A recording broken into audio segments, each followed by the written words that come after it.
listening to Community Comment. Here's our host, Kevin Haugen.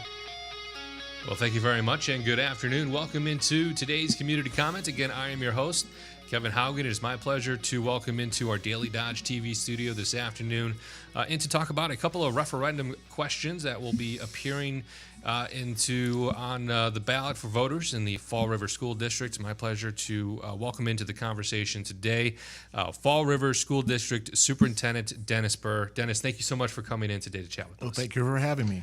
All right, and again, we've had the opportunity in the last couple of community comments to talk with representatives from the Beaver Dam School District about that referendum. Last week, the Marquezine School District, now wrapping up here with representatives from, again, the Fall River School District, and to talk about there's two questions that will be appearing on the ballot on November 5th. We'll dive a little bit more into what those questions will pertain and what they'll go towards in just a couple of minutes. But Dennis, this is the first time we've had the pleasure of having you on our airwaves here on Community Comment. So I just want to give a brief moment and just share with our listeners and our viewers today just how long you've been at the Fall River School District and what it's like being the superintendent there at Fall River.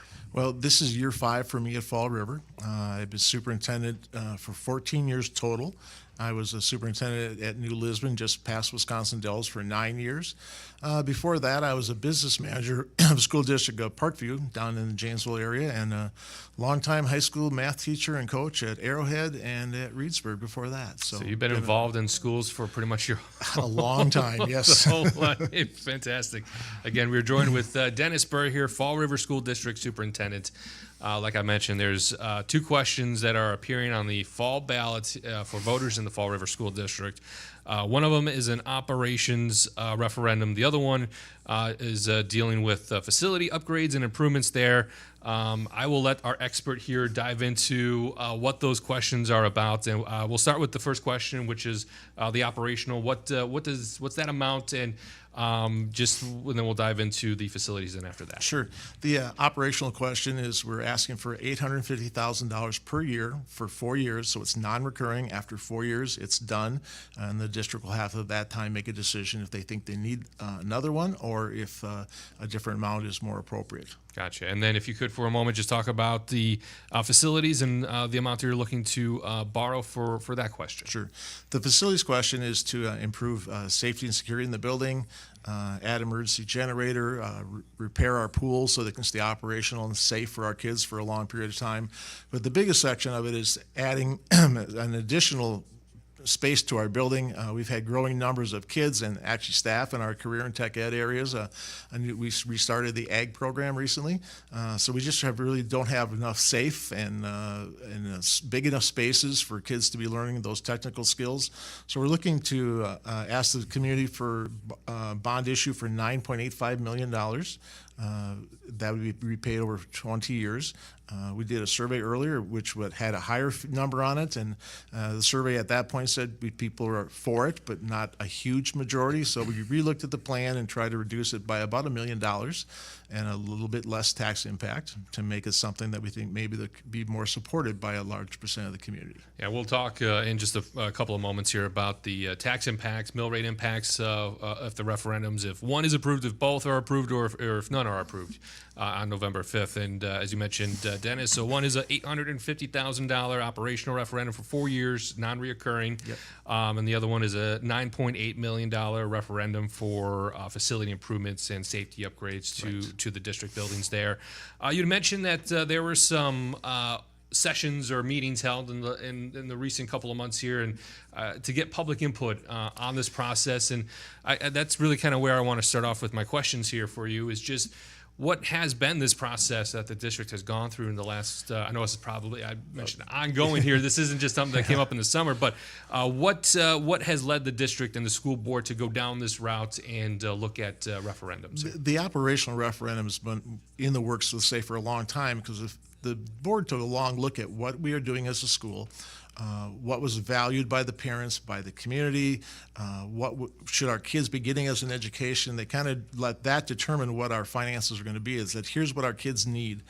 We added a school counselor. We added another career and tech ed teacher and special ed and a social studies teacher. And those were what we felt was important for our kids, that they had the care that they needed and the teachers and the learning that they deserve. That kind of has driven us to this point. Then we started looking at the finances behind this, and it's really, we were close, but we're starting to run some deficits. Really, we're kind of a victim, as most school districts have been, that there's been the amount of money into public education has been nice, but it's not really kept up with inflation. And the 2 years of COVID, there was no new dollars given to states, schools for revenue limits, and revenue limits is really what drives how much money we have for kids. So we've kind of known this was coming for a while, and then we did some surveys of the community to ask them, what do you think? What do we need? We surveyed a couple times, one of what they like about the district and what they want us to keep, and then we surveyed about, how do you feel about these referendum questions? So throughout this whole process, it sounds like there has been plenty of opportunities to have the public be involved and have their input known for district officials and the school board to help guide this process along, to help put forward two questions that they believe that there is the most community support behind in supporting those. Yeah, we asked a lot of questions early, but then when we did the survey, 71% of the community thought that the first question, operational, made sense. It was like they said that's only a small tax impact, but it keeps the kids, the current programs they have, the current services, and all the good learning that's going on. And our kids have excelled for a long, long time on state testing, and they wanted to be able to keep the excellence that our kids have going. So that number was really good. The second question for the capital was about 51% were for it, and that's why we said, well, you know what, the community says it might be okay, but let's try to give them something that more would support. So we try to listen to the community and we give them options for what they think they would like for our students. This is a good time to ask again our guest here on Community Comment today, Fall River School District Superintendent Dennis Burr, here talking about two referendum questions on the Fall River School District that will appear on the November 5th ballot. Is there resources and links available online for people to go and research more on their own if they want to find out more about these referendums? Absolutely. If you go to the school district webpage, right on the front is information about where to go to the referendum information. We have a lot of school finance information on there, but we've also done some videos about each question, and then about the PowerPoint presentation that I've done at the community informational meetings. So there's lots of places on there that you could look and see more about the information and why these are needs for our district, why you think this is what's best for our kids. I know with the, I mentioned two referendums. One is operational referendum, 4 years, non-reoccurring, $850,000. Part of that is for updating technology in the district. Is that going towards new computers, new tech? What is some of the funds that will be used to help upgrade there? Well, the technology part of that would be a lot of networks, firewalls. We're trying to keep cyberly secure. Yep, that's important. Every place around. Tech education, we get some equipment. Right now, we just don't have as good a dust collection as we should. If we can get to the new building, the new addition, that would be automatically taken care of. Some other things we could do with the operational referendum is expand our parking lot, our HVAC system. The central brain is just kind of given up after about 25 years. I think our people have really limped it along as they could. We've tried to be as responsible as we can with the finances there. We'd also do some stuff with the playground upgrade. Kids would like to have a better playground. It's really kind of old and outdated. And also things for our stage. We have a great pep band and musicals and plays to give them a better atmosphere so they can perform for their parents and community. Great. Now, for somebody who, I want to say I've only been out to the Fall River School District once or twice, and it's been a long time. I know our listeners and viewers from the district are very familiar with the layout, but for those maybe aren't familiar, explain kind of the layout of the buildings of the district. Is there a high school, separate middle school, elementary? What's the layout there? We are all one building. You go from the high school towards the middle school, then into the elementary, and then a separate wing. It's really a family atmosphere because it's small, and that's that's what the community has told us they like about the small family atmosphere of this. Also, it also gives a chance for, I watched the seniors class, English class, walk down to the elementary to do a little buddies with their kindergarten, and they walk through the lunchroom, and all these little ones are running up and going to give hugs to these seniors because the kindergartners and first graders, they know the seniors because they've come to their classroom and visited them. It makes it a very nice atmosphere. Fantastic. Again, one of the referendums is a facility improvement referendum, $9,850,000 for that project. So that's all going into that one building you mentioned. That's going to go into, that'll be able to impact the high school students, middle school students, elementary students, essentially. So everybody will be able to benefit if that referendum is approved. Right. We like I say, we hired an extra tech ed teacher, and he also teaches ag. So we restarted our FFA and our ag program, which hadn't been there for a while. And ag has become so much more than milking cows. I grew up on a dairy farm, so I know what that was, but it's so much more than that now. And when you look at what jobs are out there right now, what they need, it's the skilled trades, it's the ag careers, it's the electricians, the plumbers, the welders. There's so many things that we could give our kids to get them better prepared so they could go right off out of high school and have a really pretty good income and a good paying job, or they could go to Madison Tech or somewhere similar and get more skills, but we could give them even a better start than they have right now in a space that's big enough for them. We're kind of limited right now in the space where we can have only so many kids in some of the classes, for instance, woods and welding. We could expand that. More kids could take more classes and get more prepared for their futures.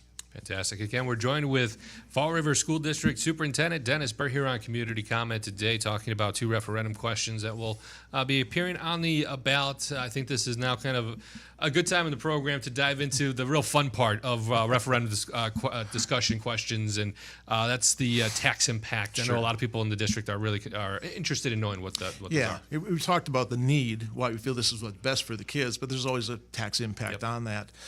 Like I said, 71% of the people thought that the question number one, operating referendum, made sense because it really has a fairly small impact financially. It's around $19 per year for a $100,000 home. You can scale that up to whatever home people have, but that wasn't a big impact. So that one, I think most people understood that the cost wasn't hard. For the second question, for the capital building referendum, it's $153 per year for a $100,000 home. This is based on a 20-year borrowing, and we estimated this on a 5.25% rate. Actually, I talked to my friends at Baird Financial. They actually think it's actually going to be lower than that, probably closer to 4.25. So we didn't estimate low. We tried to go with the high number, but it might not come out better than that. Yeah, and that's always the hard thing to really plan with getting referendums approved and sharing this information with the community. Really, you're at the mercy of whatever the interest rates are whenever these things line up, and if they are approved, you can move forward, and it's hard to gauge what exactly that will be when you do so. And construction costs, you and I talked earlier about it only costs more 5 years from now than it does now. So we feel that this is the time, this is the need, this would be good for our kids. Yeah, and with essentially two referendums on the ballot, if one's approved, if the operational is approved and the capital one is not approved, then there's just that $19 impact. If both, then you just add those two together. If none, then their tax bill will not see any of those, reflect any of those changes then to it. Correct. Fantastic. Again, we're joined with Fall River School District Superintendent Dennis Burr here on Community Comment. You mentioned for the capital, the facilities improvement referendum, it's a 20-year borrowing. Is that so? Essentially, that the goal is to have that paid back. Is that something that if the district will look at down the road for 5-10 years and refinance or rechange how that would look like, or is that kind of the plan? If the rates come down, we'll have that chance to refinance. Yeah. In my last district, I probably refinanced 2 or 3 times over 9 years as rates were falling at that time, and we think that sure is possible in this case. We just don't want to underestimate the cost, but we're hoping that things could actually be a little bit lower than that. On our information, we expected a mill rate of 8.60 if we pass both of these. Actually, because of property valuations, it's going to be much lower than 8.6. We didn't want to advertise a number lower than that and maybe skew people's expectations.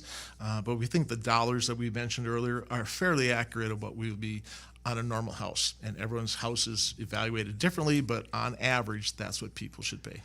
And with that facilities referendum question, what does the project timeline look like if that question is approved? What's the goal to have then that work to begin and be completed by? We would start the planning process immediately and start looking out to bids. I think a little bit of work would start in this coming summer, but a lot of companies have their work scheduled out further than that.